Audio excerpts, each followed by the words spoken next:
Then the next is bad debts. Then, due to some reason, a part of credit sale may be unrecovered from the debtors, like insolvency, dishonesty, etc. And they are called the bad debts of the company. So, bad debts is what? That is a loss to the company. So, the entry here is bad debts account debtor to debtor account. And if you are recovering the bad debts, then the entry will be cash account debtor to bad debts recovery account. Then there are certain expenses which are incurred on the purchase of goods like freight, inward, octroi, unloading charges, etc. So they are the expenses on purchase of goods, right? So what will be that entry? What is the expense? That account we will debit. That is either freight inward or octroi or unloading charges account debtor to cash account. Cash is going out of the business.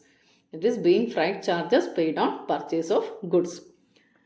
And such expenses are also incurred while selling the products to customers. That is freight outward, insurance charges, etc. So we will debit that expense account, right? Freight outward or insurance account debtor to cash account. Then sometimes we need to pay expenses on the purchase of fixed assets. That is transportation charges, installation charges, etc. So how we will treat this? In this case, the expenses incurred on the purchase of fixed assets, they are already added in the value of fixed assets. So it cannot be treated like an expense on purchase of goods. So here which account we will debit? Here the fixed asset account will be debited. That is fixed asset account debtor to cash. Understood? Then sometimes expenses remain outstanding at the end of the financial year. But we already learned what accrual concept, right? So we need to book the expenses which are due for payment and to be paid in the next accounting year, right? So here it will come outstanding expenses. That account we need to consider in this year itself. That is the basis of accrual concept, right? For example, salary due on the last day of the accounting year to be paid in the next year. So here the entry will be salary account debtor to salary outstanding account. Okay. Then whatever expense we are incurring, we will debit that expense account, and that if we are paying in cash, the cash account will be credited. That is, in the case of payment of expenses, the entry is expenses account debtor to cash account, and in that we have already seen the outstanding expenses. And there is one more thing, that is prepaid expenses. That is, sometimes we pay expenses in advance, such as insurance paid 3 months before the closing of the accounting year. Since we are paying insurance for the whole year, so the insurance for that 9 months will be treated as a prepaid insurance, right? We are paying the insurance at the beginning of the year for the entire year. So for that balance 9 months or 10 months, we will be paying in advance. So it is treated as a prepaid insurance. Okay. So in that case, the entry is prepaid expenses account debtor to expense or cash account. Okay. So here I am telling commonly as expense. Whichever expense it is coming, you need to replace that in the expense option. That is, if it is a salary, then you need to give salary account as expense. Okay. I am telling commonly as expense or income. Okay. Then next is income received. So what will be the entry in the case of income received?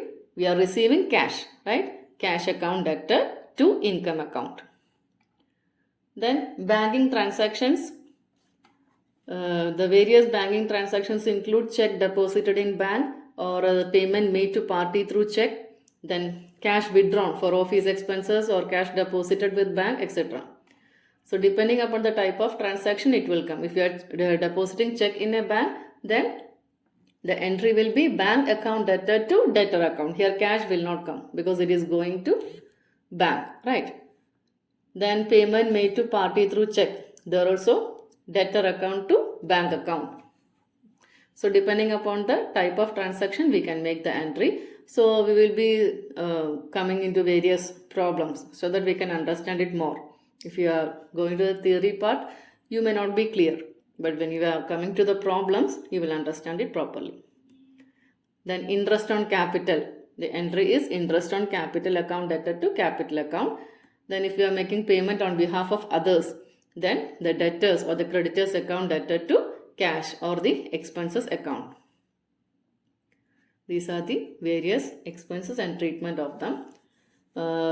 We cannot define, these are the particular type of transactions will come. There are so many, n number of transactions. So in the case of when the problems are coming, that is when the calculations are coming, then we will be able to understand better. I am taking only the most important transactions and explaining. So these are the most important types of transactions that are coming in a journal and how we treat this.